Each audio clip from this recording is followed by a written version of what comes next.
Beyond the aprons and handshakes, the Freemasons have fascinated and puzzled many. Are they a society with sinister motives, or simply an ancient fraternal group? Discover the truth behind this organization, whose members have shaped history. From political leaders to inventors, they've left their mark on revolutions, wars, and intellectual shifts. Join us in today's video as we reveal the secrets and history of the world's oldest fraternal order, the Freemasons, and decide for yourself if they're guardians of hidden knowledge or something more. Freemasonry, known as the world's oldest and largest fraternal organization, has a massive global membership of around 6 million people, according to a BBC report. While traditionally composed mainly of men who gathered for mutual benefit, including professional and business connections, nowadays women can also join the ranks of Freemasons. But Freemasonry, sometimes referred to as Masons, isn't just about networking. Its members come together through secret initiation rites and rituals to promote the idea of the Brotherhood of Man. Historically, they've been linked to 18th century Enlightenment ideals such as opposing monarchs, supporting republics, merit-based systems, and constitutional government. This information comes from Margaret Jacob, a professor of European history at the University of California, Los Angeles. Freemasonry isn't entirely secular and has some religious elements. Members are encouraged to believe in a supreme being known as the Grand Architect of the universe. This Grand Architect is more like a deistic creator, not a personal god like in Christianity. Deism, from the 17th century Enlightenment, sees the supreme being as a cosmic watchmaker, creating the universe but not actively involved in our lives. A set of moral rules also guides the behavior of Freemasons. These rules come from various documents, including the famous Old Charges or Constitutions. One of these documents, called the Regis Poem or the Halliwell Manuscript, dates to the late 14th or early 15th century, making it one of the oldest references to Masonry. This manuscript is written in verse and not only traces the history of Masonry, but also sets out the right moral conduct for Masons. For instance, it encourages members to be loyal, trustworthy, and honest while avoiding taking bribes or supporting thieves. Freemasonry and Christianity have a complex relationship. Some Christians have concerns about Freemasonry's deism and perceived connections to paganism and the occult. The Catholic Church has been a strong critic. In 1738, the Pope issued a decree prohibiting Catholics from joining Freemasonry. This ban still stands today, with the Vatican stating that Freemasonry is incompatible with the Church's teachings. The true beginnings of Freemasonry are shrouded in mystery and have given rise to a lot of intriguing stories. Some say they're linked to the builders of Solomon's Temple in Jerusalem, while others claim they have roots in the medieval Knights Templars. And there's the persistent rumor that they're secretly the Illuminati, a clandestine group from the 18th century. Most of these ideas have been disproven, but some folks still hold on to them.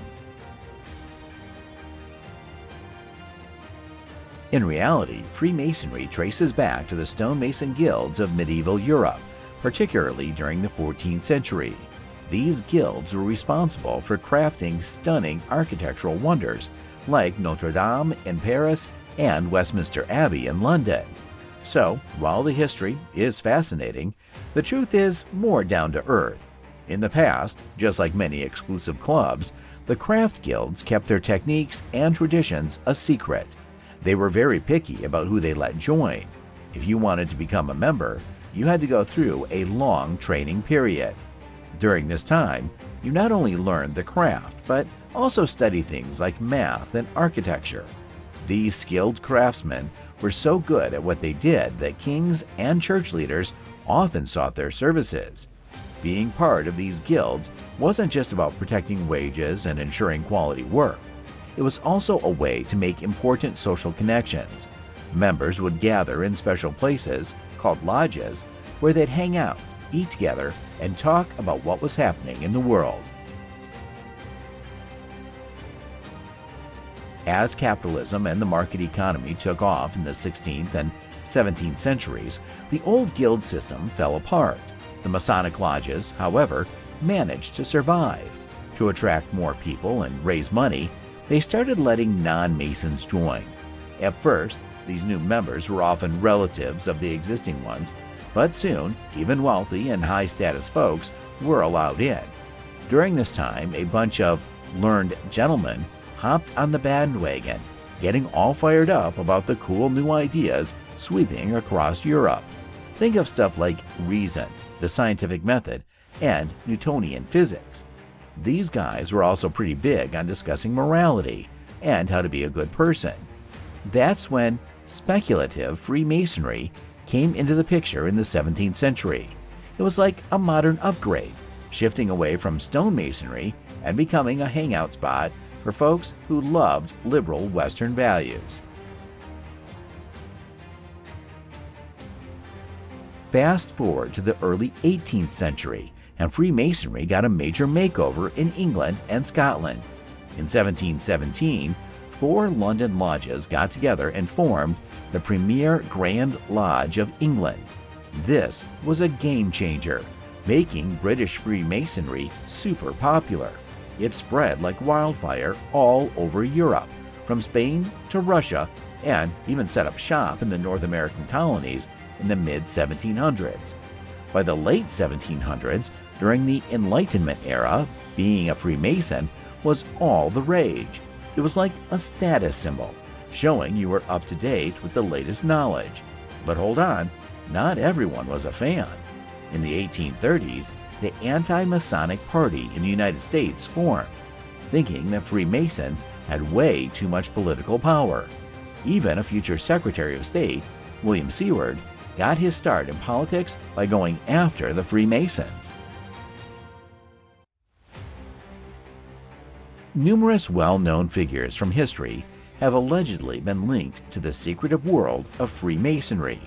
Among these individuals is Simon Bolivar, celebrated as the liberator of South America, the renowned French philosopher Voltaire, known for his extensive philosophical and political works, is said to have had Masonic connections. Additionally, the famous German poet and writer Goethe is believed to have been associated with Freemasonry, as mentioned in Freemasonry Matters. Another notable figure, Wolfgang Amadeus Mozart, the celebrated composer, joined the ranks of the Freemasons back in 1784. His famous opera, The Magic Flute, is said to incorporate elements of Freemasonry and serves as a tribute to his Masonic beliefs. The mysterious world of Freemasonry is filled with puzzling symbols that often leave non-Masons scratching their heads. Among these symbols, the compass and square are the most well-known and can be seen above the entrances to Masonic lodges and on the aprons worn by Masons during their rituals. While the exact meaning isn't set in stone, most Masons would likely say that these two symbols combined represent how a Mason should behave. The square symbols that a Mason should be fair and honest in all interactions with others, while the compass reminds them to keep a sense of balance in life and not get carried away by life's temptations. Conspiracy theories often target the Freemasons, a group that has become more visible in recent years due to their openness and charitable activities. Movies and books featuring Freemasonry have also piqued public interest. Despite their increased visibility, many myths persist about this organization. Let's debunk 3 common ones. Myth number 1. Masonic symbols are everywhere. While Masonic symbols are around, historians believe they aren't as widespread as some claim. Freemasonry has various symbols and regalia, and many are shared with other groups. Myth number 2. Freemasons worship the devil. This is untrue. Freemasons don't worship the devil, power, or money. In their meetings, there's no worship at all. Their core values are ethics, morals, and spirituality. Myth number 3. Freemasons control the world. Some believe the Freemasons secretly rule the world due to prominent members. However, Masonic lodges operate independently, and there's no central authority. Masons value their independence and tend to resist top-down control. These are just a few myths, but understanding these basics can shed light on the Freemasons. Freemasonry is in a bit of a tough spot nowadays. The fancy lodges where they meet are struggling to find new members, especially among young folks. Many of today's young men and women don't like the idea of clubs that only allow one gender or exclusive groups. As a result, Masonic lodges all over the U.S. are not as busy as they used to be, with some sitting empty. There are a bunch of reasons for this decline. Other clubs like the Odd Fellows, Knights of Columbus, and others are competing for members. Plus, the younger generation has different beliefs and values that don't always line up with the older folks. The main issue is that the current members tend to be older, white, and have conservative views. This doesn't attract the younger crowd who are used to more diversity and inclusion. Even the military is more integrated now, but the Masonic lodges haven't caught up.